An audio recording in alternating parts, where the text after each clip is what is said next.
Well. Beautiful people, best damn nation. It is Wednesday, and you know what time it is.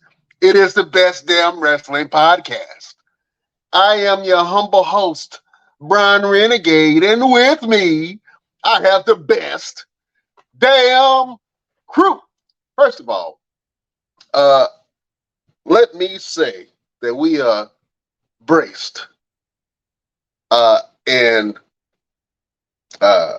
we have royalty in the building. This man is a grappler. He is the green-eyed bandit. He's your mama's favorite wrestler, and he can whoop your daddy ass, Mr. Everything, Victor Andrews. What up, peoples? Yep, your boy is back. I've been busy, but good busy. Busy is always good. You know, idle minds is the devil's playground, so I'm gonna stay busy so he can go find somewhere else to play. What's going on, people? What's up? Oh, man, we good. Good, man. Can't call it. Next up, we have Mr. Big Stuff himself. Master Chef, bakery master. We know and love him as Senor Fuego. It's the one and only Chef Showtime. What's happening? What's good? How you guys doing today? Oh, man, we good, player. Can't call it. We have the ultimate entrepreneur. He is the Don of the Best Damn Wrestling Podcast. The genie of the Best Damn Wrestling Podcast. The resident villain, LP, is in the building. What's that? What's going on, man? I can't believe I see 4 screens today. Let's see how we do it today. Oh, man, yeah, the 4 is in the place to be, Jack. We the ones. You know what I'm saying? It's good to see all 4 members of the Best Damn Crew in the spot, man. The 4 horsemen in this thing. You know what I'm saying? Fellas, let's go ahead and get into it, man. There's been a lot of stuff going on in the wrestling world. We got some breaking news, man, and we got to have the one and only Mr. Everything to break it to us, man. Mr. Everything, you got the floor. What's happening, my friend? So we have to start the show off a little bit solemn today. About an hour ago, we've got news that legendary wrestler, WWE Hall of Famer Terry Funk has passed away at the age of 79. The source of what actually happened has not been revealed yet, and truthfully, I don't care. That's one of the things I never could understand is when people say, "Oh, such and such passed away." Well, how did he die? Who cares? Who cares how he died? As long as it's not a virus that's going to spread around the world and create zombies, who cares? The man is gone. So we want to say rest in peace to the legendary Terry Funk. Thank you for paving the way for so many professional wrestlers out there. He was a pioneer. He was a road maker. I mean, you think about anybody from Mick Foley to Mark Briscoe to the Briscoes, who all kind of emulated his style. He was Mr. Hardcore. He was, everything that we could think of. ECW, WWE, WCW, New Japan, NWA. So rest in peace, Terry Funk. Godspeed, and we will see you on the other side when we get there.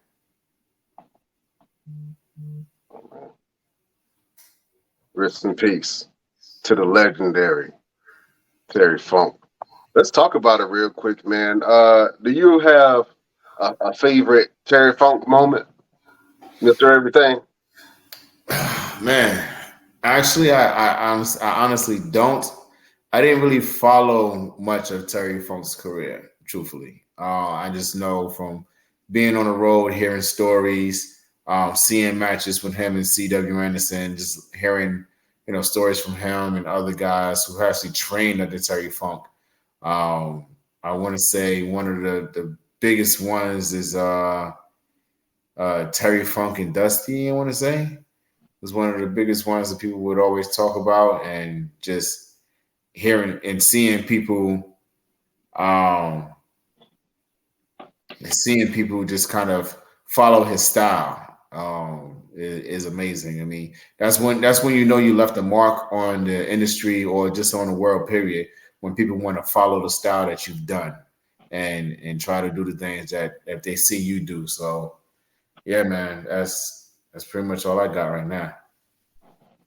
Oh man, let me go out to the best damn nation, man. If you guys have any fond memories or matches of Terry Funk, just go ahead and put it down there in the comment box. Let people know what was your favorite Terry Funk moment. And we all at the Best Damn Wrestling Podcast want to say Godspeed and rest in peace to the legendary Terry Funk. Man, sorry to end it on a kind of somber note. You know what I'm saying? That's not the direction that we wanted to go with, but you know what I'm saying? Potatoes. Yes. Oh man, Mr. Everything. I'm gonna run it back to you, man. We're gonna talk about some other things that's been happening in wrestling. Hold on, before I get go a little bit further, man. I wanted to point out this picture, man. We all heard about the Montgomery Brawl and this. The group The New Day. They've always found a way to kind of poke light of a lot of situations, and I can say that the New Day has always been pro progression and pro black. I remember when the Black Lives Matter thing was going on, they had the wristbands and the armbands that had to be Black Lives Matter logo on it. And then they kind of find a way to kind of slide social issues or media or entertainment news into their promos.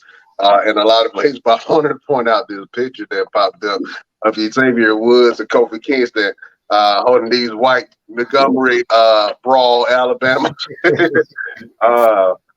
chairs, man, the white folding chairs. LP, we talked about it last week, man. You said you hated Xavier Woods' new hairstyle, man. He's kind of look like Milli Vanilli over there. What's going on? Giving us Milli Vanilli vibes. You know what I'm saying? But yeah, man, I thought that was funny, so I just wanted to share it with the Best Damn Nation, man. And I didn't get a chance to do it with you guys last week, man, but this year marks 50 years in hip-hop, man, and we got to talk about this dope spread that happened, man. We got Busta Rhymes, Method Man, and 50 Cent all in great shape, mind you. All these guys, they look like they will be a great faction. Straight up. But they're celebrating 50 years of hip hop. Fellas, I just want to go around the room real quick, man, and just kind of mention some of our favorite hip hop songs. And let's do this even further. What has been some of your favorite rappers or stars in the hip hop world that's collaborated or in some type of way with wrestling? You know what I'm saying? For instance, I'm going to go ahead and mention the great Snoop Dogg, who is a WWE Hall of Famer. Yes, Snoop Dogg is a WWE Hall of Famer, longtime fan. He's even been involved in a couple of segments. Most recently, man, last year, I believe it was last year, he saved a segment with The Miz and Shane McMahon, where that was different. where Shane McMahon's quads blew out, man. He looked like a transformer like he was a break dancing Ninja Turtle. You know what I'm saying? Blew out both of his quads. He took 2 steps. Took another step. Just folded back. It was horrible. But Snoop Dogg kind of saved that moment, man, and did a Snoop Dogg people's elbow, which was kind of funny, man. But Snoop Dogg is definitely a part of hip hop, and he's a huge WWE fan, man. Fellas, let's go around the board. Let's talk about some of your favorite rappers that crossed over into the wrestling territory. Let me go, LP. You say what now? The rappers that became wrestlers, or wrestlers became rappers? No, rappers that's kind of made their presence known in the wrestling world. Like I just gave you an example of Snoop Dogg, man. How Snoop Dogg kind of dabbled in the WWE and now is a WWE legend. Talk about some wrestlers, some of your favorite rappers that's kind of stuck their foot into the wrestling entertainment world. Well, I mean, if I'm gonna be the villain, I'm gonna be the villain. So if we're gonna talk about wrestling and rapping, let's talk about that culture vulture. John Cena would have to be John Cena would have to be listed in that category. Dr. Thugonomics himself, who had a platinum rap album, who had a lot of black friends that used to come out there and rap with him. I don't know where they at now. You know, I gotta give that to the Dr. Thugonomics. Oh man, hey, you know what? He might be the best rapper wrestler of all time.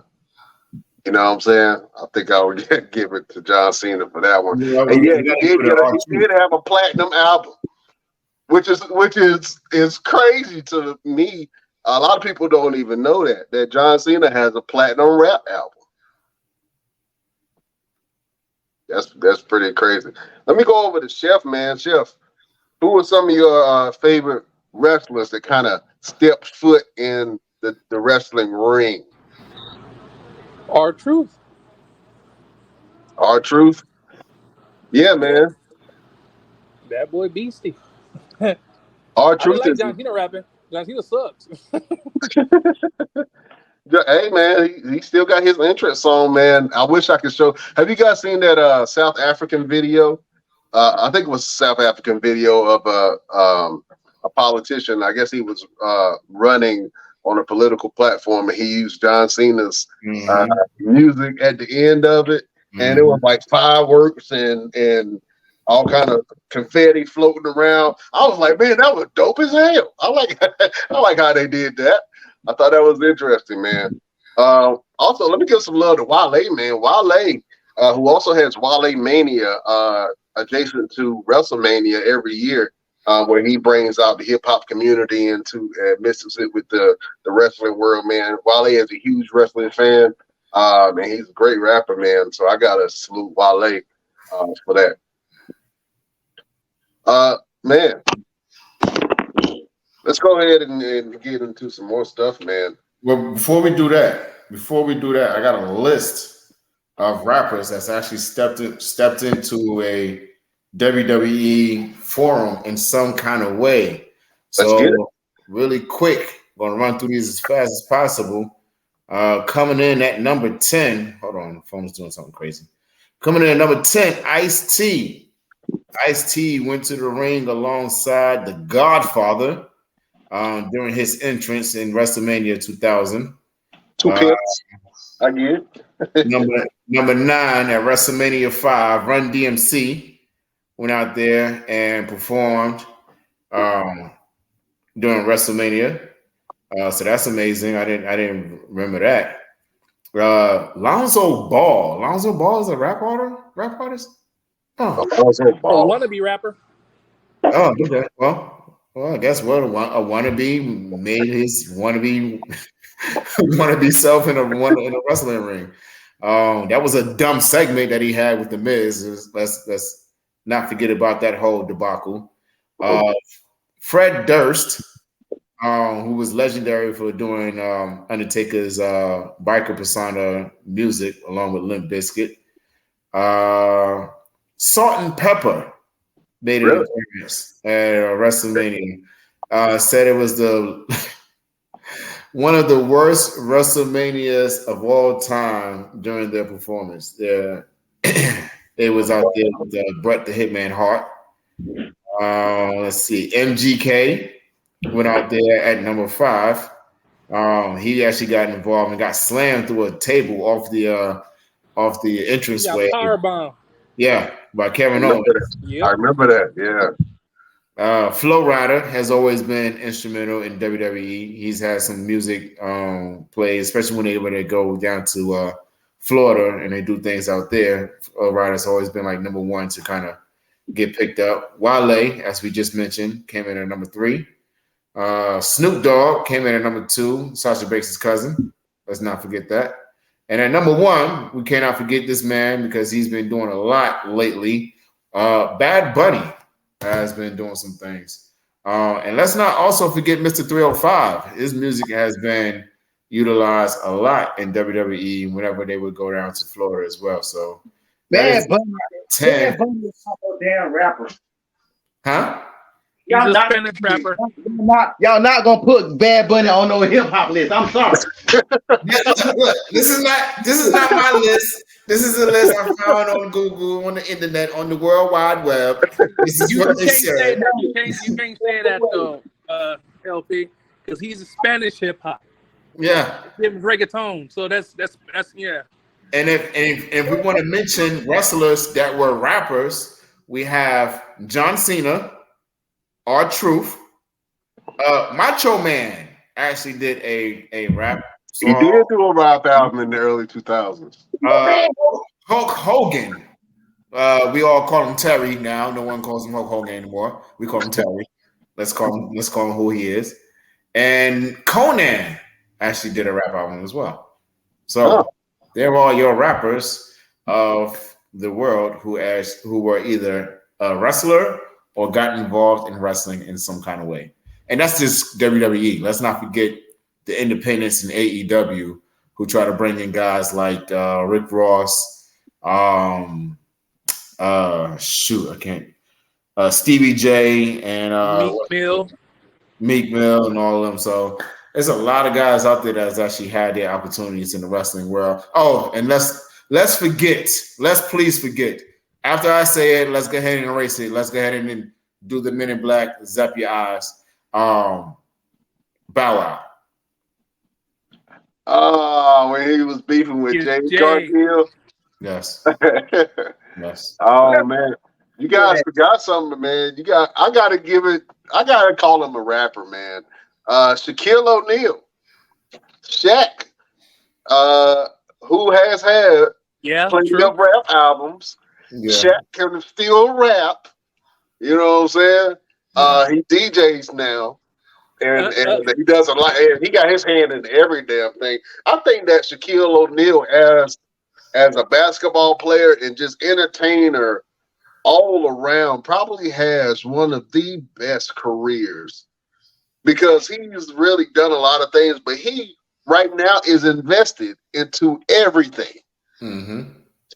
If there is a guide to investment written by Shaquille O'Neal, that would be a top-selling book because I would want to know how he negotiates a lot of these deals. I know it's because that he's well liked and he has a household name.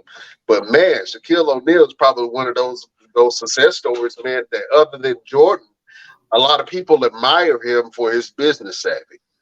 He's a cop too. We ain't gonna talk about that. We're not going to allow that Shaquille O'Neal big ass and the police. You know what I'm saying? Next, you about to tell me he's an ordained preacher, and hey, he would have a mega church for real. He would. He would have a mega church for real. Oh man, listen, there was something that happened on Monday Night Raw. The last time we talked about Raw, man, we saw the WWE heavyweight champion Seth Rollins being attacked by Shinsuke Nakamura. A lot of people were trying to figure out why he attacked him, and I said it was plain and simple to me. Shinsuke wanted to be in the title picture. Shinsuke is tired of sitting there watching and playing the middle card. And Shinsuke is, let's not forget a couple of years ago when Shinsuke came in, he was the biggest damn signee that the WWE had for a small amount of time, man. And he really made a huge impact when he came in. So a lot of people are kind of downplaying Shinsuke as a legitimate threat, but Shinsuke is definitely a legitimate threat. And, with the introduction of Pat McAfee to SmackDown, when Pat McAfee was on SmackDown, he really highlighted Shinsuke Nakamura in his career and got the fans behind Shinsuke even more. So now Shinsuke is trying to find his footing on the Raw brand. He attacked Seth Rollins. They were asking him why he did it. And what he whispered in Seth Rollins when he kind of explained why he did it, he wanted to be in line. Seth Rollins was like, man, if you wanted to be in line, the only thing that you had to do was ask. But we know that stuff don't go down like that. You can't just ask. But there was something that Shinsuke Nakamura had whispered in Seth Rollins' ear. And everybody was trying to figure out what it was, and he told us what it was. He said, I know about your back. I'm like, what you mean you know about my back? Seth Rollins has been fighting an injury for quite some time, man. He has 2 fractures in this vertebrae, and he has been wrestling at a at a high level for a very long time with that injury, man. I want to talk about that real quick. And do you guys think that Seth Rollins can sustain being the champion right now with an injury? Let me ask that to Chef Showtime. How do you feel Seth's reign will be? Do you think his reign will end, or do you think it'll keep on going?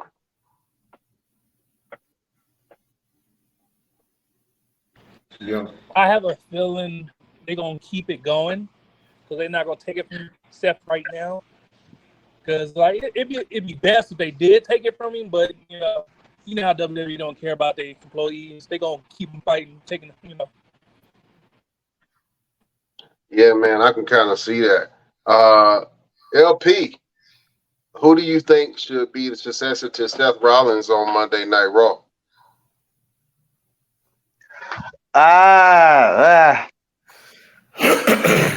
It depends on how long before they do it. I mean, they really need to go ahead and take it off of him so the man can heal up, because all he gonna do is make it so it takes longer for him to come back.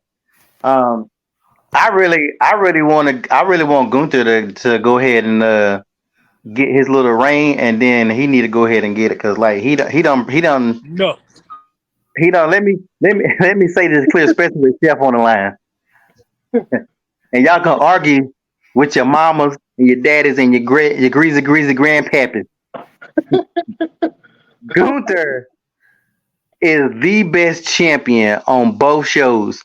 You look at this man matches. He ain't really been having no bullcrap easy wins. This dude has been having some hell. Even with Shorty G, that was a hell of a damn match. Like every match he has put out. Like y'all say what you want to about Roman. Roman has not had a hard match in a very long time. They'll make it look close, but Roman could have really killed Sammy. He could have killed Jay. Let's keep it a buck. They make it entertaining. Roman matches are entertaining, but look at all the other champions. Tell me another champion. Even Seth. Seth has some all right stuff, but not even Seth is second. Who has had better matches in their championship reign other than my man Gunther? Go ahead, make something up, Chef. A lot of people have better reign. Man, Gunther sucks. I don't like Gunther. Gunther is what you call the dumpster water boo-boo. You know what I mean? What?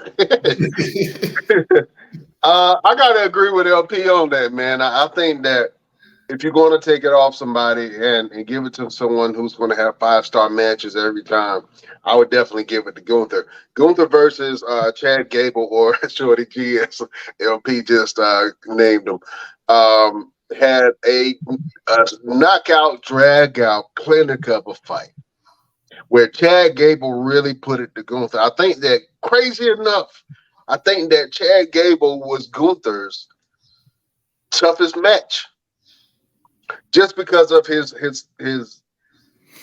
wrestling ability. And then his low center of gravity. It seemed like that Chad Gable really had Gunther's number on a couple of times, man. And I think that they had a really good fight.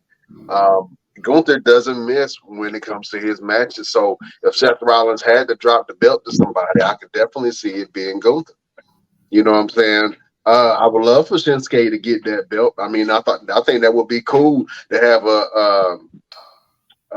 a man of Asian descent and a woman of Asian descent as champions at the same time. I think that'd be the first time that's ever happened in the WWE. To see that. So, and then Finn Balor is still around, vying for opportunity, and Damian Priest still has the briefcase. Drew McIntyre is in the tag team picture right now with Matt Riddle. Funny enough, the New Day gave Drew McIntyre and Matt Riddle a nickname. You guys want to know what it was? What was it? Mac Riddle. Like the Mac Riddle, but Mac Riddle. Yeah. Mac. Yeah. Yeah. I thought that was pretty. I thought that was kind of creative, LP. You ain't like the Mac Riddle name? Man, I'm gonna tell you, I damn near want to turn the channel anytime the New Day come on. I'm sorry, I'm just not. I'm so tired of Roscoe and tap dancing Charlie. Like, do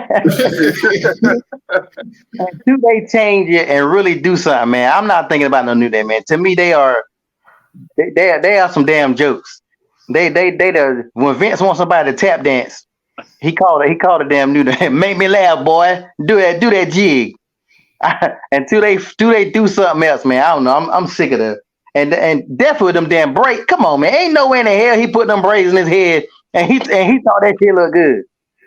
He's trolling. He got to be trolling. Well, he could be preparing for something else. I think the braids, Xavier Woods is one of the guys that does like the Comic Cons and all that. So expect him to pop up somewhere with some kind of crazy costume or something. There ain't nobody in anime, cartoon, or movie that he can portray. Unless he could be young. Don't do that. He could be the Predator. He could be Jumpin' Jack Flash, Whoopi Goldberg when she was Jumpin' Jack Flash. I was about to say Whoopi Goldberg in the color purple. Steely! Now wait a minute. Now, what if they go on a Milli Vanilli type run with the tag team and start stealing other people's moves? You know what? That would be entertaining. No. I would like that. I do think they about to get the belts back though. Which, to be honest, they shouldn't get the belts back. They should really be trying to push other people because there's too many tag teams. But KO and Sammy don't need the. They need to go ahead and do their own separate stuff. They're KO back. They need to split up. Like every time KO's, I know I love KO, but every time KO's in the ring, I just be waiting for him to betray Sammy because it's coming. Yeah, I feel it, and I was thinking about that yesterday. I was like, they are on a great run. Matter of fact, they were in, I believe, was it Quebec? Oh, where were they at? Montreal. Was it Quebec? Montreal. It was. I think it was Montreal. It was one of the Canadian cities. But they were in Canada, man, and Sami Zayn came out to a thunderous applause, man. And I had just said on the last podcast that Sami has definitely lost a lot of steam. But seeing that on Monday Night Raw makes me think that people still are getting behind Sami, and if they have a good storyline on Monday Night Raw, then Sami Zayn should be a part of that in some type of way. Now, for some strange reason, Sami Zayn and KO have been like the protectors and saviors to a lot of wrestlers like Seth Rollins and and Cody Rhodes. It's the weirdest thing. I don't get it. And to me, I think that they should go ahead and either split the belts or put it on somebody else. And give Sami Zayn a singles run. You know what I'm saying? I don't know, man. I'm kind of losing faith in the whole Sami Zayn thing. But to be honest with you, that reception that he got on Monday Night Raw made me think that, you know, a lot of people still love Sami, man. And then if they doing something right, if they need a successor to Seth Rollins, I think putting the belt on Sami would be a good thing. I think that Sami Zayn can really keep things going and keep the show going. To be honest with you, he's at the top of the card most of the time. You know what I'm saying? So other than Gunther, I think that Raw got a lot of talent, man. You got Drew, you got I just had a brain fart. You got Braun Strowman. Braun Strowman. Braun Strowman is out, man. But and I know he's poking at Braun Strowman, but Braun Strowman had some sightings, man. Let's talk about it real quick. Braun Strowman was seen with a new Latina, some new hotness. You know what I'm saying? New mamacita in these streets. He was once dating Raquel Rodriguez, and then all of a sudden these breakup rumors started happening, and then Braun Strowman is on the video with this young lady, man, and you know, tongues the start of the wagon, man. Chef, that's your boy, man. What's happening with your boy Braun Strowman? Can't got the tongue? You don't want to talk about it? You don't want to comment on it? It's okay. Oh man. He probably talking away and this thing on mute. Ain't can't nobody hear him. Oh man, probably. Well, look, man, let's go ahead and get into something that's been on my mind a little bit. Let's go over to AEW and let's talk CM Punk. Mr. Everything, there's a little turmoil or a little controversy backstage at AEW, man, with CM Punk. Let's talk about that real quick. Man, it's always some type of controversy or something with CM Punk. I just don't understand. I mean, you got a job, you're doing something that you love, you're somewhere where people don't want you to be, and you're still there. So what is the problem? Like at the end of the day, I mean, he went on this little stint, this little run saying, oh, I'm sorry, I want to make amends with this and I want to do that. And he came over to WWE and he apologized to them and all this different jazz. But it's like, don't apologize if you're going to do the same thing over again. You know what I'm saying? Like your apologies is null and void and I don't want it.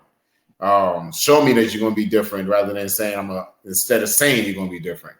So I don't know what it is, man. I don't know if the guys just if I don't know. And truthfully, I don't know. I don't know what the man's problem is, and it ain't gonna get no better because nobody in the locker room wants to deal with him.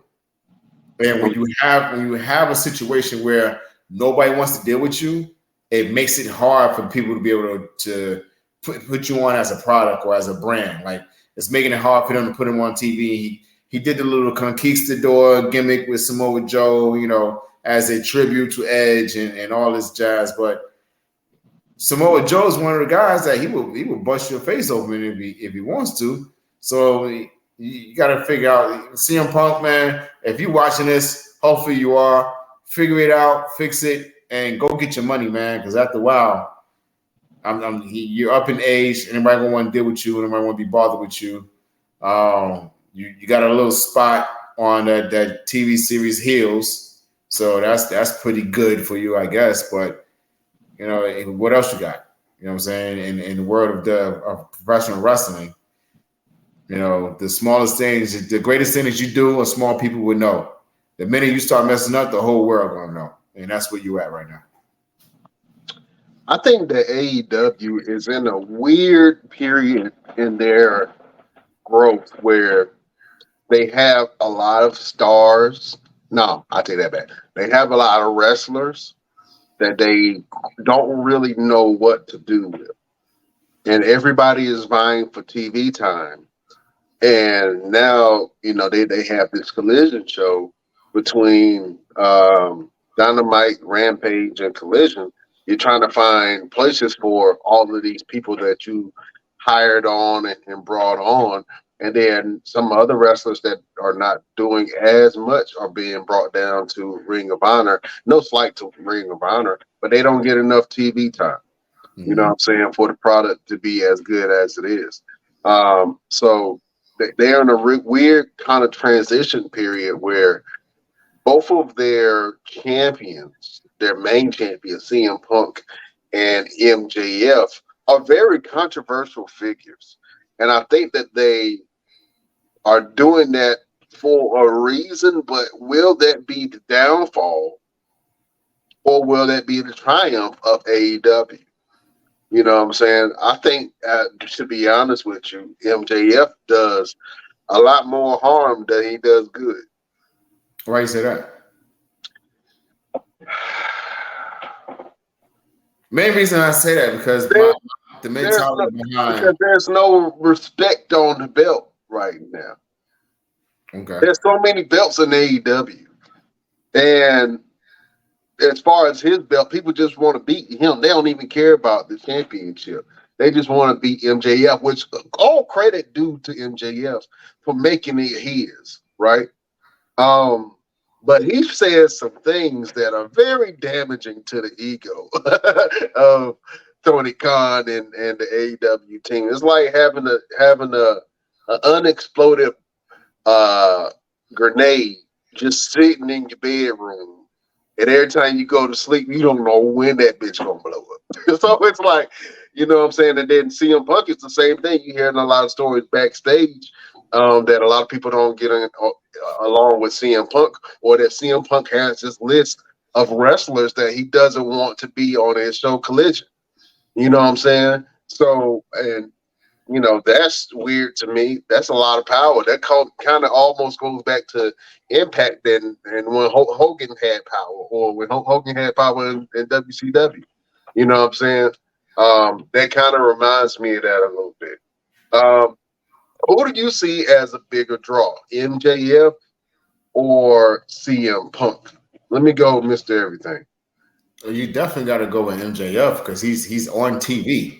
And I look at MJF as like a new age Stone Cold. Like he goes out there and talks mad trash, and he goes against the grain of his bosses and superiors. And there's a lot of people out there, especially now, maybe more now than the Attitude Era, who really want to go out there and say, you know what? Screw you, boss. I ain't doing what you want me to do. And you keep talking. I'm gonna tell your wife that you're sleeping with the secretary, and I'm gonna tell the secretary that you got connections with the drug lords, with the janitors, and all this different stuff. Like, that's MJF. CM Punk is the guy that's just having issues backstage, and it's not it's not showing on TV. Like, it's not something where you're tuning in and say, okay, I want to see what CM Punk's going to say today. It's more so it's like, all right, well, CM Punk's up here. He must have got by just from whatever happened backstage. Like, no one's actually turning on AEW to see CM Punk, unless he's wrestling. I mean, he's very rarely wrestling. But you got MJF, who goes out there and says everything that everyone's thinking, but they won't say.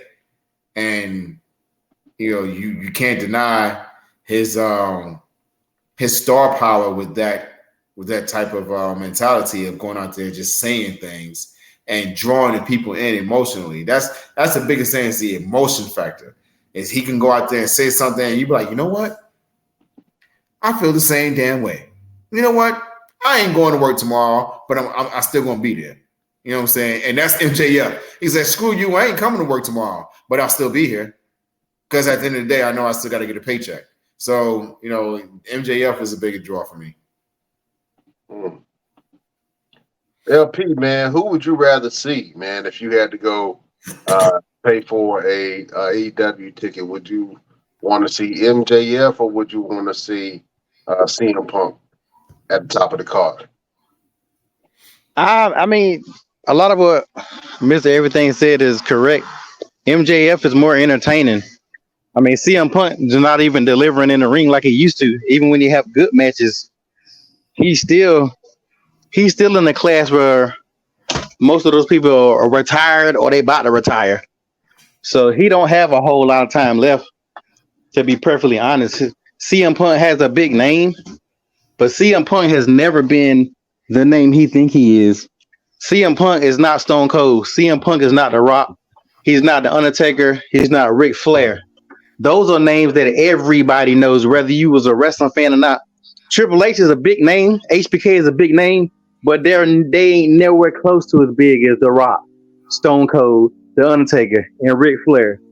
Those four names right there transcend wrestling. If you ever watched it, everybody knows those four.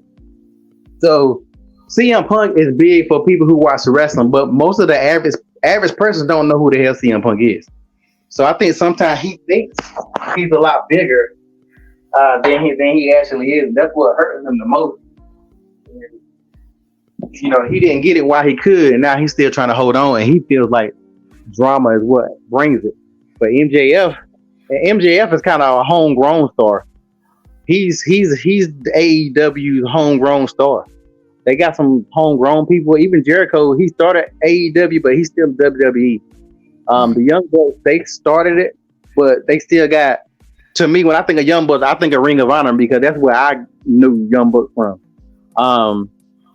A lot of those other stars you knew from other places. I never heard of MJF until AEW. So he's one of the. He might be the top homegrown star of the company. Yeah, man. You see some of the other homegrown talent that are trying to make some waves, like Darby Allin, and then you have Jungle Boy Jack Perry. I can't remember who else. Ricky Starks. I'm a Ricky Starks fan. I like Ricky Starks, man, and I wish that NXT would have picked him up when he tried out. But the other homegrown talent, I'm not a fan of theirs. I'm not a fan of Darby Allin. I don't get it. I'm not a real big fan of MJF. I tune in to see what MJF talks about, but I still have yet to see him really wrestle a full match. Maybe it's me. I guess and I've heard he has some pretty decent matches, but I don't know. I don't even know what his finishing move is, to be honest with you. So, but he just takes pride in embarrassing his opponents. So maybe I just got to go and actually sit down and watch a full MJF match from start to finish, but I'm not interested. You know what I mean? I'm more interested in what he's saying and his gimmicks than him actually wrestling and in the ring. So his mouthpiece is actually way bigger than his in-ring presence because his in-ring presence, nobody is afraid of him. See, but I think you're a good example of the example I'm about to give out. Like, you watch wrestling, but you're WWE 1,000% before you anything else. You'll watch it here and there, but you're mainly gonna be WWE. Even back when WCW and WWE had the Monday Night Wars, I would watch both shows, but at one time I was only WCW. It wasn't until I was flipping back and forth and I seen Brian Pillman, who I didn't know who the hell it was, pull a gun out on this bald-headed crazy dude coming through the door. And I was hooked. That pulled me back to WWE, and I've been back to WWE like ever since. But I think a lot of fans or a lot of people who compare both shows, they often criticize AEW for the same things that WWE is doing. They often criticize AEW for their women division. WWE has a horrible women division as well, and they're not doing a good job with their women as well. You said something earlier. You said it was something you said about the MJF don't bring something about a title or something. Something you said in reference to that. He doesn't bring prestige to the title. But look at all the champions in WWE who don't bring prestige to the title. We literally just said that. Outside of if you want to say Roman, you could say Roman, but other than Gunther, all those other champions not really bringing nothing. Rhea's not bringing nothing. Whoever the tag girls are, I don't know who even got those belts right now. Nothing. Four guys on the tag team belts, they doing nothing. Rey Mysterio just won that belt, but come on now, what you think Rey gonna really do with that belt? I think that's all the damn hardcore R-Truth with the hardcore title was putting in more work. They need to bring that belt back they was putting in a little bit more work. So, but a lot of the things people complain about AEW is literally the exact. Both of them shows have equal problems. Not have enough TV time for their stars. Trying to cram. At least AEW is making other shows. WWE, you see it in 2 shows, and that's it. They're not even trying to really do stuff like they used to, which they easily could. They probably could easily have a Saturday night or Friday night or something like that. But I guess they got NXT, so I guess they don't want to put out a 4th show. But I think when you are homegrown and you just love your thing, like no matter what the other ones do, you ain't never really gonna give them their props.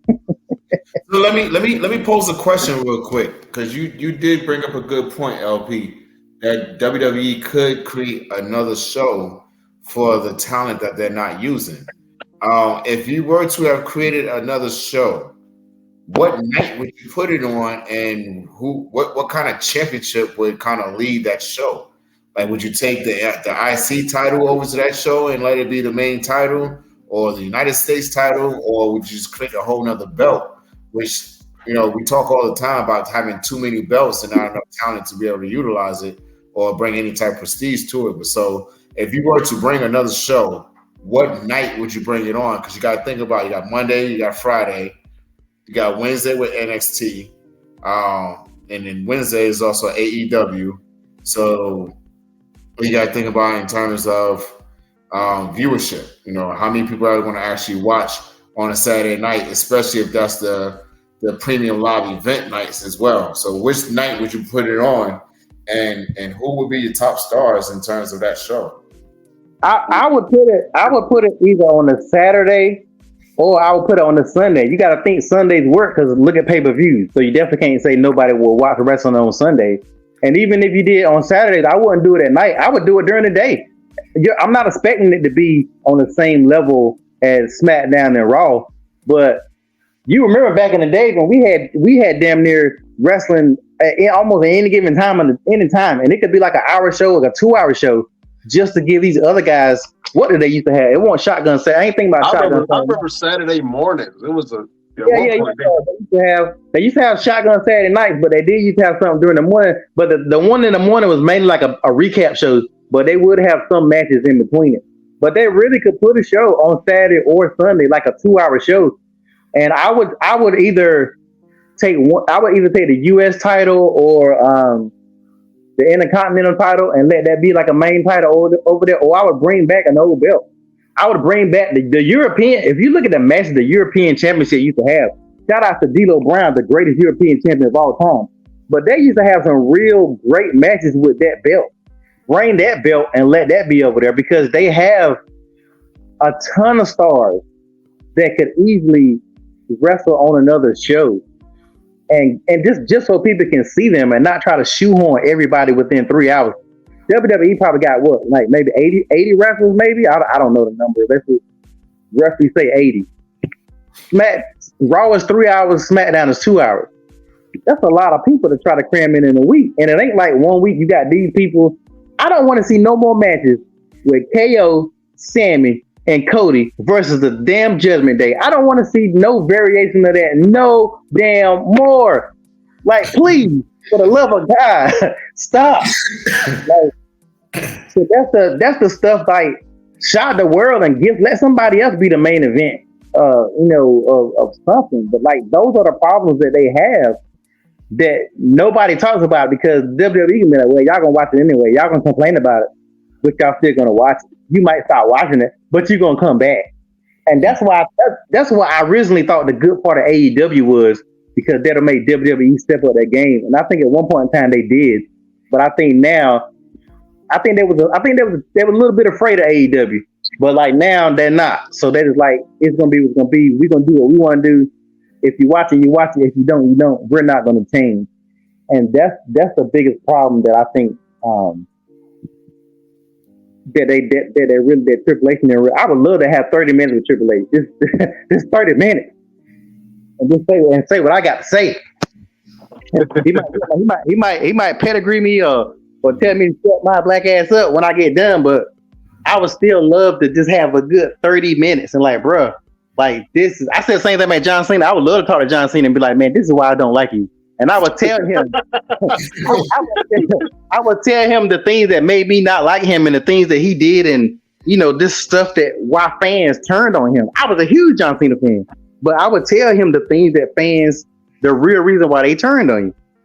But they don't care. They gonna do what they want to do. They really don't care what the fans want. The fans can beg all they want to about the LA Knight shit, but the LA Knight is not gonna be where everybody want him to be. He gonna be right where he at. That's a prime example. Mm. And you know what? Go ahead. In terms of LA Knight, I think the way his stardom is, I don't think the fans are ever going to turn on him, no matter what WWE does. Like, I think he's going to be one of those guys who just has that polarizing effect on the fans, kind of like when The Rock would come out. And didn't matter what he said or what he did, they were still kind of behind him in some kind of way. And I think LA Knight has that same ability to be able to walk out. As soon as his music hits, it's immediate eruption. It's not many guys that's on WWE now who, when their music hit, you get all the crowd just kind of standing up going crazy. You got some that they'll sing their songs or whatever, but nobody really has that ability to draw the fans from that first little note, that and then everybody just comes out and see like, oh, it's LA Knight time. Yes, I'm here. I'm with you. Yeah. That's all they want to do. They just want to get up and say yeah. And I think that's a big thing that happened with like The Rock and Stone Cold, who would have those one-liners that drew you in and made you want to say it. Like Stone Cold's what? Everybody says it. They still say it now. And I think that's the big thing for LA Knight, is having that one line or that one word that makes you be like, yeah, I want to be involved. I want to be invested in this, because that's really cool to me. And like, you can't even say LA Knight without saying yeah right after it. Oh, if I can, LA Knight. Yes. LA Knight. Yes. I love LA Knight, man. I'm really, I don't know if he has it in the ring though. And there's still that question mark for me. If LA Knight can carry the momentum that he has, the charisma that he has, and that to be able to match his wrestling abilities. I have not seen a 5-star LA Knight match. See, let me say one more thing real quick. One thing I can't say about LA Knight, and I want you to think about it. If you want to talk about skills and wrestling skills, Stone Cold was not the best wrestler at any given time on any show he was on. He was never the best wrestler. Stone Cold was a good wrestler. He was a better brawler, and he found him in between. Once LA Knight finds his in between, LA Knight don't got to be no great wrestler, because it is what it is. He has the character that'll bring him out. Stone Cold did a lot of brawling. He do the press, leg stomps, a couple of suplexes and stuff like that, but he was never the best wrestler on any lineup he was on. So LA Knight literally can do the same thing. He just gotta be LA Knight, because just like Mr. Everything said, that's what people like. So his wrestling skills, as long as he don't botch, he can be basic. His finishing move is basic as hell, but he's entertaining. I mean, The Rock was very athletic, but would you ever say The Rock was the best wrestler on the team? The Undertaker, was he the best wrestler? So it's not about being the best wrestler. Chad Gable is the best wrestler. Kurt Angle was like one of the best wrestlers. Even Jericho, was he the best wrestler? Being, with wrestling, it's never about your skills. Shelton Benjamin was the best wrestler, but that didn't mean shit because Shelton didn't have no character and stuff like that. So I think LA Knight gonna be all right. He just gotta keep being LA Knight. Yeah. That was not intended, by the way, guys. that was a tick. That little yeah I said, that was a tick. Oh man. You know what, LP, you have a point. Some of our favorite wrestlers were not very good wrestlers. And now that I think about Stone Cold in the ring, his moveset was super simple. You're right. He was a brawler. I personally love brawlers. You know what I'm saying? I love the style of a brawler like Bradshaw and Stone Cold and those burly guys that brawl. I love that style if it's matched with character. You know what I'm saying? Like Hacksaw Jim Duggan. I don't never remember seeing him do anything spectacular, but I remember and him being aggressive and a hard hitter. Big Man Vader was the same way. He was aggressive and a hard hitter. And I love those brawlers because they make you believe, right? It ain't about technique. It ain't about style. When they hit you, you gonna feel it. They make you believe it. And I think that's what Gunther has a little bit of that we love is that strong style or that brutish energy that's in this disciplined, trained sculpture of a man. You know what I'm saying? So you're right. Some of our favorite wrestlers were not very good wrestlers in the term of wrestling, but their characters really took them over the edge. And LA Knight definitely has that. Now, can he sustain that? He could. My question is, can he pivot if the fans turn on him? Yeah, he'll be a hell of a heel. He was started off as a heel. He started off as a heel, but people are cheering him now. Yeah, but I think he can easily make that transition back to a heel. He'll be one of those heels that you hate, but you like, damn.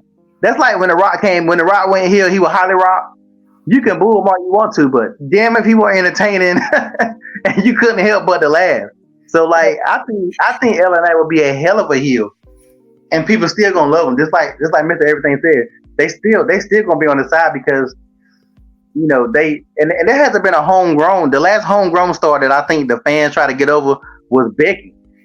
So I think we remember when everybody wanted Becky and they just wouldn't give it to Becky, and then they finally did when they didn't have a choice. I think that's kind of the same kind of way LA Knight is headed. Now, whether he fall off like Becky done fell off, I don't know, but because Becky definitely has fallen off with this whole Trish, man. Yeah, man. We talked about it last week. About Trish being trash in the ring.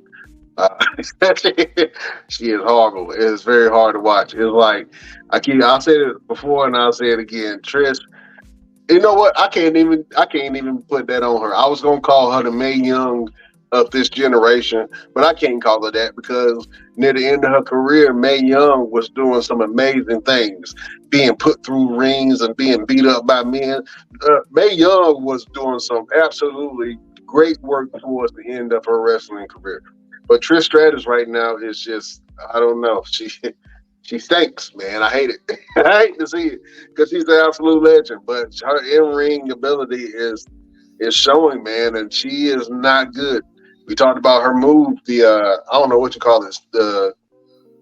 It's not the Stratisfaction. It's called something else. But when she gets on the handstand, she tries to do like a handstand hurricanrana. Yeah. And everybody always tries to help her when she does it. And it's just like her legs just trailing and they trying to grab it. You know what I'm saying? Mm-hmm. It looks horrible. It looks absolutely horrible. She needs to stop. But, man, let me ask you guys a question, man. Who's a wrestler who you feel like should get a second chance with the WWE? Whether they are currently wrestling now or whether they are a WWE legend or a Hall of Famer, who do you think could come back right now and survive in this environment? Let me go, Chef.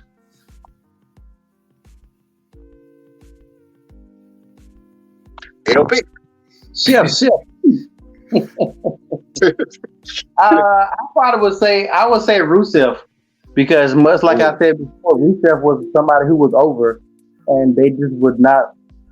They were, to me, Rusev and Umaga are two people that I really wanted to see do more. At least Umaga did do a little bit more, but before his passing, all his other issues.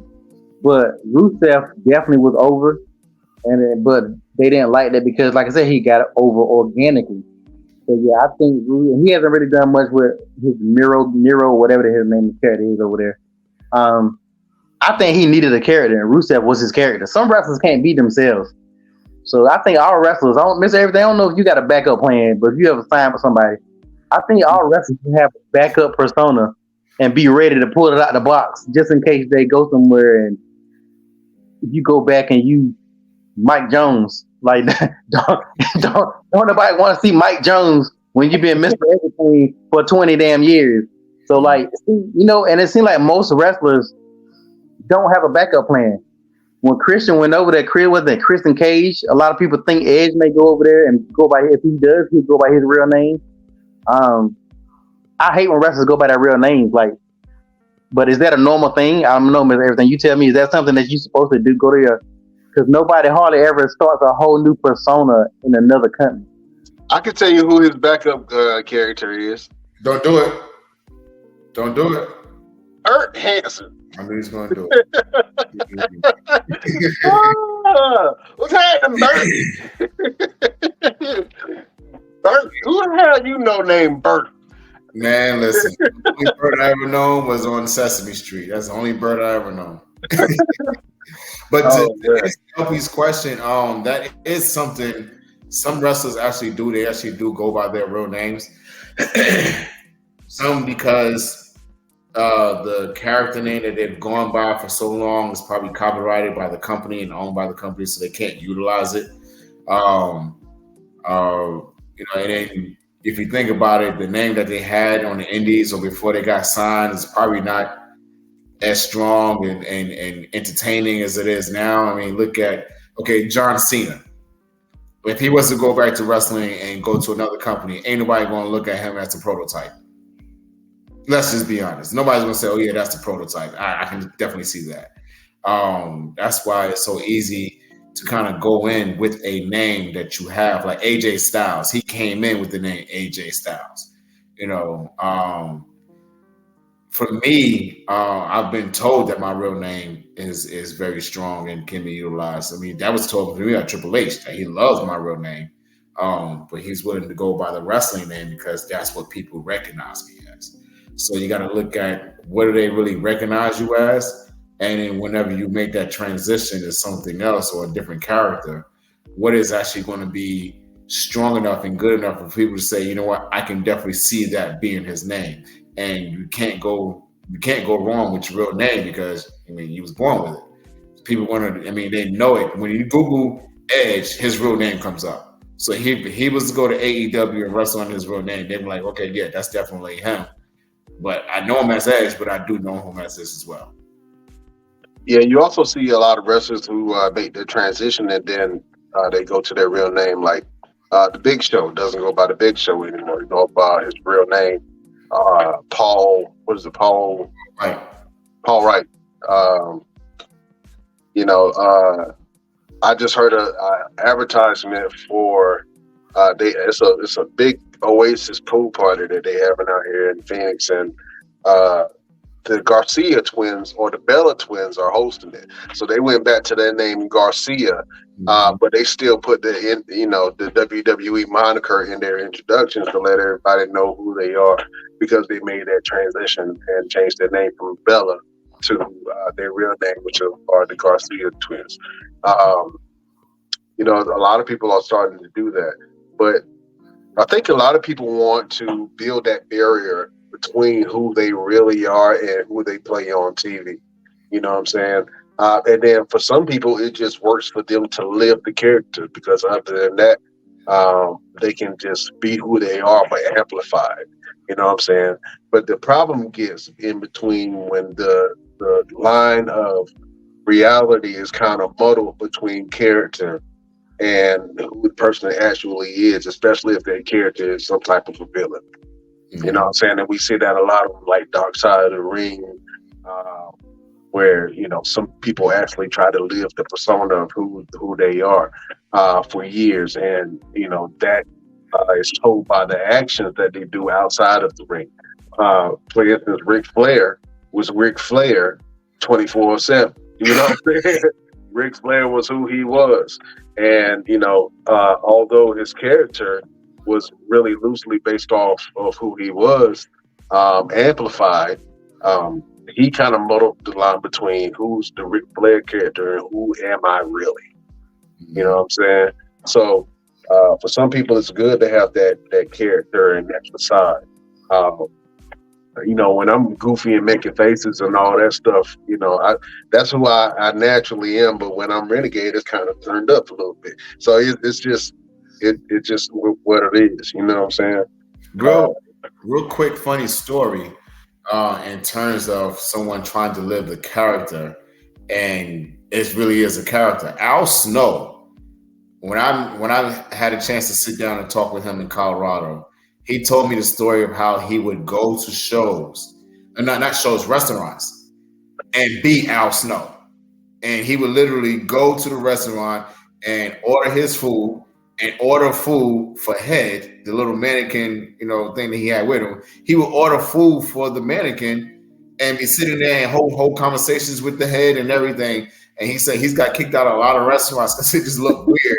And people like, this guy looks crazy, but it was just him living that character. So when you saw him on TV, it was relatable. You knew exactly who he was. But it was just one of those things like, okay, enough is enough when you showing up and you ordering 2 meals for you and this mannequin who's not going to even eat the food. Right. So that does bring up a good point. And people who actually live the hype of who they are on TV. Yeah, man. But if you ain't living the character, just do who you is. Maybe it might work for you. I think the LA Knight, the character LA Knight is who LA Knight kind of is, but amplified a little bit. You saw him play a couple of other characters, man. He was Eli Drake, and then he was LA Knight when he came to NXT, and then he got pulled up the main roster, and now he was Max Dupree. And then they kind of shedded that character and let him be who the LA Knight character actually is. So, I think that we see a real superstar in the making, man. I hope that they keep giving LA Knight some adversity, because if they put the belt on him too soon and he doesn't deliver, then they're gonna be like, "Oh, see, we told you he wasn't the guy." Yeah. When in actuality, he very well could be the guy. And I think that they should keep on denying him championship belts and let him really put on amazing matches, let the fans get him over, and then give him a Kofi Mania moment. Mm-hmm. And I think for LA Knight, I think he's trying his hardest to live, like his in-ring ability is really good. He has really strong in-ring ability. I think he's trying so hard to make what he does in the ring match up to what he says and does on the microphone in terms of his character. He should. He have his moments where he's slipping off the ropes and he's doing that. Like the match he had with Sheamus was going great until the spot where he went to go leap to the top rope and it ended up falling on the outside. And, they went back and it was like, get it again. And he actually got it that time, but it was still kind of like, a little wobbly there. So I think if he just kind of dial it back a little bit, get what he can do perfectly with no problem over, and then bring out the big stuff, then that would draw. And that's we always say less is more, and it's more about emotion over motion. So if he can go out there and work a headlock for 5 minutes and make it look entertaining and really good, once he does like jump to the top rope or something, it's going to make it look like even spectacular, because they were like, oh wow, I didn't know this man could do that. Like I have stuff that I've done. And I'm actually going to share a video in a little while on the Best Damn Wrestling Podcast Facebook page, where I can do a God, what's the name of it? I just lost the name of it just that fast. Suicida.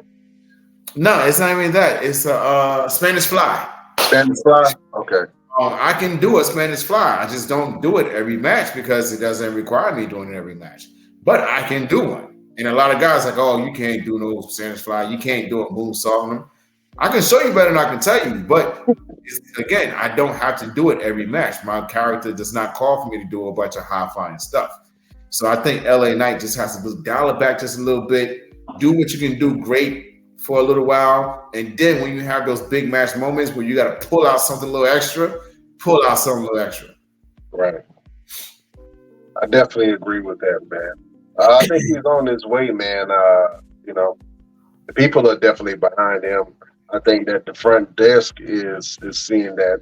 I mean, the back office is seeing that he's undeniable. So we'll see if they, do something with him. I think that the opportunity that he got to win the Battle Royal at SummerSlam should have been with some type of stipulation or a title shot of something to make it make sense. But we'll see, man. I think they should go ahead and try to put the U.S. title on. You know what I'm saying? I think if they do that, then they get a gauge and see how he does with the championship. And if he is the guy, take over the reins and take over the company. Mr. Everything, man, thank you for joining us. Let the beautiful people know what you got going on and where can they find you. Absolutely. You already know I'm always wrestling. I'm always somewhere. This Saturday, I'm in Dunn, North Carolina, taking on Trey Havoc for the next level heavyweight championship. Next week, I am in, what is next week? It's the end of the month. I'm local somewhere. I'm local somewhere. I'm not going too far. And then I got to go back to Arkansas on September 9th. Take on one DJ Brown. And then at the beginning of October, I'm going to Montreal, Canada for the very first time to go and wrestle out there for a couple of days. So that's going to be exciting and very fun. I just got accepted to another magazine for modeling. So once that drops, I will share the link for you guys to be able to purchase it either digitally or on print. If you buy the print version, and you happen to see me somewhere, I will sign your print version. Just let me know, hey, Mr. Everything, I bought the print version. Or if you want to mail it to me to have it be signed, I would do that and I would mail it right back to you. I would put all the information in terms of how to send it to my business, mailing address. And that's pretty much it, man. Just making moves, kind of get this personal training thing going. That's something we're going to talk sidebar and kind of push that a little bit, what we talked about before. Other than that, man, just being Mr. Everything everywhere. Oh man, it's good to hear that, man. Where can people find you, man, on your social medias? Absolutely. Go to Instagram, Roosevelt Conyers LLC, and go to my TikTok. In the words of Brian Renegade, TikTok. Go to my TikTok official _ Mr. Everything and see all the crazy workouts that I put up there. I'm transitioning my TikTok into just workout type stuff, but it's so hard to not put up the funny stuff. It's so hard. But I'm trying. So just go take a look and see what I got going on. I know you do reaction videos, man. It'd be cool to see you do reaction videos to like gym fails, workout fails, and stuff like that. I think that'll be cool. You know what? I'm gonna do that. I'm gonna do some with the gym fails, workout fails, and I'm gonna attempt the workout that they actually failed at. I like that to show the correct way to do it. Yeah, I think you got something there, brother. You got something. Mr. Brian Renegade El Capitan with the good old idea. You know what I mean? I keep an idea too. You know what I'm saying? What you got going on? What could the beautiful people find you at, bro? Oh man, I got a lot of stuff going on right now. Right now, the main thing that's on my mind is preparing for this wedding that I got in October, man. So, just trying to get everything together for this pricey endeavor. You know what I'm saying? But it's cool, man. Other than that, man, you can go to my site. I do marketing and advertising at theheadshotheroes.com. We have over 65 million impressions online for local businesses and pushing content for local businesses. So if you need marketing and advertising, it's right here, theheadshotheroes.com. and support your boy. And then other than that, man, we got nonprofit Blue Hearts for Autism. We are raising awareness for individuals and families that have autism and providing resources. We got the podcast coming out soon called Ain't That Autism, and I'm working on the books. Both ebooks and physical books for Ain't That Autism to give parents, young parents, a guide to dealing with children who have special needs. So if you want to, you can go over to blueheartsforautism.com and support. You can donate, you can buy coffee, you can buy paraphernalia, all kind of stuff at blueheartsforautism.com. And of course, we got the Best Damn Wrestling Podcast, man. We are growing in 11 countries on 15 different platforms, 2.1 million impressions online, and we have had some of the greatest legendary stars in wrestling history on the podcast, and we are only a year in. So keep on supporting your boys and what we got going on, because we got more for you. Absolutely.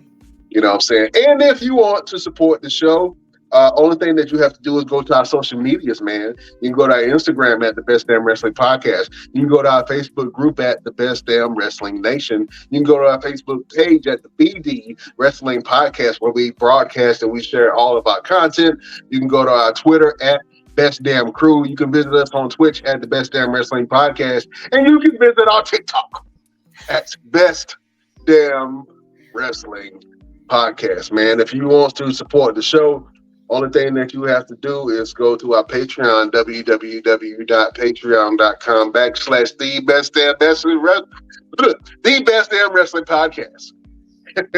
My lips kind of got stuck together when I was saying that. As low as $5. Only thing that you have to do is go to patreon.com and sign up. And you can support your boys for a little as $5. We got all kind of behind the scenes footage, knickknacks, paddywhacks, special episodes, all that jazz over there at our Patreon, www.patreon.com/the Best Damn Wrestling Podcast, man. Go over there, sign up, and support your boys. You know what I'm saying? We is growing. We is growing. Oh, man. Listen, Mr. Everything, you know we do this each and every Wednesday. We got to give the people a word of motivation. We got to give the people a word of advice. We got to give the people something to get them through their work week, and when they dealing with them badass kids and their annoying ass co-workers and their overbearing boss. Give the beautiful people a word from Mr. Everything. So I'm not very religious. I'm a little spiritual every now and then. I really don't listen to gospel music. That's just my preference. But for some reason, this song came into my heart yesterday, and I had to put it on the speakers and blast it on my way to work. And that is, Jesus will work it out. If you let him, he will work it out. And I really felt that yesterday. And I actually sent it to my mom, and I sent it to my sister and a friend of mine's. And I was like, yo, this is my heart song for today. And my mother called me and she was like, why'd you send me that song? And I was like, it was on my heart. Why? She's like, I really needed that right then. She said, I'm dealing with a lot, and I really needed to know that everything that I'm dealing with will be worked out. And, so just let Jesus take care of it. Don't worry about it. It'll get worked out. If you got bills, God got it. If you got stress, God's got it. If you got health issues, God's got it. Kids getting on your nerves, God's got it. Husband and wife getting on your nerves, God's got it. You got $1 to your name, God's got it. So don't worry about it. It'll all get worked out in the end. Yeah, I like that. I like that, man. That's a good word. Preaching today from Mr. Everything, Victor Andrews. That was a good word, man. Amen, my brother. You know what I'm saying? Amen. I think my final word would be the inspiration that you want to see in your life. Be the inspiration that you want to see in your life. Sometimes we don't give ourselves enough credit of how much power that we actually have, how much influence that we actually have, how many people actually look up to us for certain things and look for us when we're not even present. You know what I'm saying? So sometimes it's hard to go through your day and try to get some motivation. I listen to a lot of motivational tapes and stuff, and it's kind of hard to give yourself motivation throughout the day. You know what I mean? But sometimes you just got to be that inspiration that you want to see in your life. You know what I'm saying? Start doing something a little bit every day to better yourself. You know what I'm saying? Start telling yourself positive affirmations, and you can change your life around, man, if you really want to. You know what I'm saying? You just got to surround yourself with the right resources, the right people, and the right messaging. You know what I'm saying? So be the inspiration that you want to see out in the world. If you want to see people helping people, then go help somebody.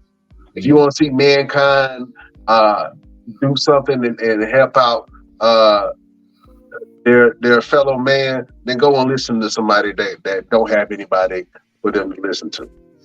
You know what I'm saying? Be the inspiration. Be the help that you want to see in your life. That is a word from your boy, Brian Renegade.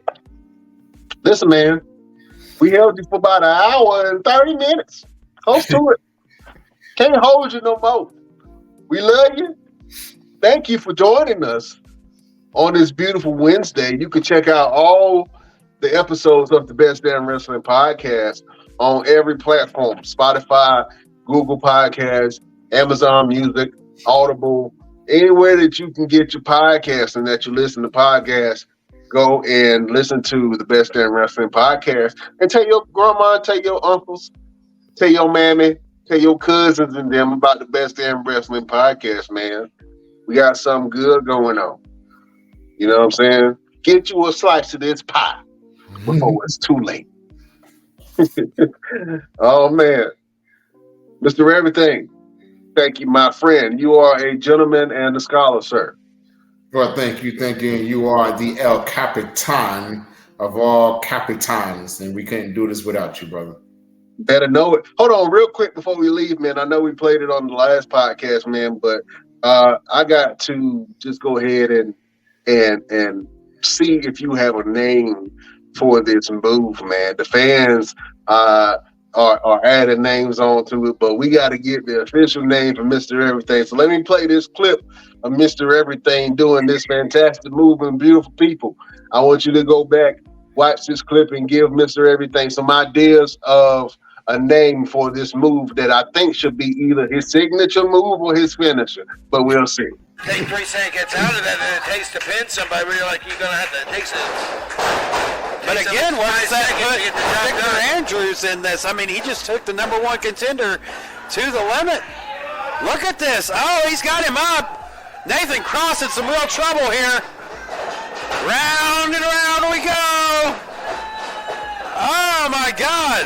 With no hands. That's making me dizzy. And oh, that was nasty. And still only a 2 count.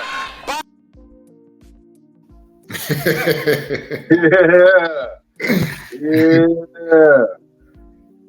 Man, listen. Everything but kick the thing. I first saw Cesaro do that move, and I was like, "Yo, that's dope." And I'm starting to use it a lot more, and I'm using it on bigger guys too. I just did it this past Sunday in Charlotte, and yeah, I don't have a name. Maybe Revolutionary. You know, I like that. Yeah. You know, a little something. But yeah, Best Damn Nation. Give me a name for that move, man, and tell me if you want to see me do it a little bit more often, or or how big of an opponent you want to see me try that on. Because your boy is strong. Your boy is strong.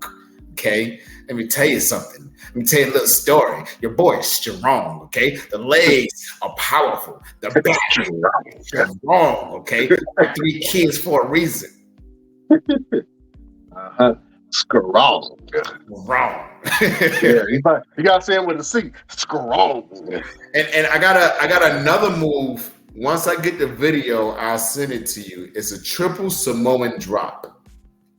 And it's I pick the guy up, I hit one Samoan, I roll backwards, and I lift him up off the mat, deadlift, straight flats, and stand up with him on my shoulders and go for a second one, and I do a third one. And I call that my KO can because it takes a lot of Dragon Ball Z energy to be able to do that. I like that too, man. Maybe, just an idea. Maybe you can finish that last one with like a Samoan driver. I think that'll be really cool. 2 Samoan drops and the Samoan driver to end it. Oh man, that's dope. Yeah, I like it. I've I don't know heard how that much before. effort that's going to. CW has actually told me, he was like, yeah, do something different at the end. Maybe a DVD. You know, maybe you could try that. I was like, you know what? I'm gonna give that a try. But I just been so invested in the triple Samoans because it's like, you know, standing up with a man your size or heavier off the mat, flat, is just, you know, astounding all in itself. So we're gonna give that a try. I dig it, man. I want to see it if you do. So, you know what I'm saying? You should definitely record that. And then we're going to get some more footage of Mr. Everything in the School of Everything. You know what I'm saying? Practicing some moves and doing some workouts. So, Mr. Everything, if people want to go see your workout videos, where can they go? Go to the TikTok. Go to the TikTok right now and see my workout videos. I'm going to redo my YouTube pretty soon. A lot of it's just wrestling matches, but I'm going to start putting some training videos up there. I actually have a young lady that I'm going to train tomorrow, her very first day of training, and she is going to be, well, hopefully the world's not listening, but if they are, she is going to be my trainer. She is going to be my trainer. So when she debuts, we're going to shock the world. And grab the horn, the deer by the horn, the bull by the horns, and ride that wave as long as we can. She's a power lifter. She does competitions, and she's amazing. And she's going to have her very first day tomorrow. And let's see how much she actually can withstand with training with Mr. Everything. Question. How does Superstar Rome feel about all this? Have you talked to him? Have you consulted him at all about his replacement? Ada Pepe. Ada Pepe. Ada Pepe. Ain't nobody scared of him. Ain't nobody scared of them boys from Chicago. I'm Chi-Town. Okay? He do what I tell him to do. Unless it's gonna be trouble. I did talk to him and tell him, you know, he's got to be focused in school. I'm keeping him focused in school. I think he's wanting to transition into boxing. He's been doing some trainings with me, and he's amazing. He catches on really fast. So I'm gonna try him out with boxing for a little while, just for the self-defense aspect and the discipline aspect. And when me and his mom sit down and have a conversation about how well he's doing, maybe we'll bring him back to the wrestling. Maybe we'll bring him to the local shows. So you guys stay tuned. You're only gonna know if you watch the Best Damn Wrestling Podcast. What's gonna happen? We're not gonna post it. I'm not even gonna post it. You're only gonna know if you're watching the show. So, want to know Superstar Rome and where he's going to return and have his grand re-debut and come back to wrestling. You got to watch the Best Damn Wrestling Podcast. Alexa, play the Best Damn Wrestling Podcast. Siri, play the Best Damn Wrestling Podcast. AOL, dial up, all of it. All of it. Connected to everything. You can make some smoke signals. Podcast. That's it. That's right, man. Hey, listen, man. Follow Mr. Everything and everything that he got going on. Follow your boy Brian Renegade and see what I got going on. And follow our show on all our platforms to see what we got going on. On the next Best Damn Wrestling Podcast. Bye-bye, bitch.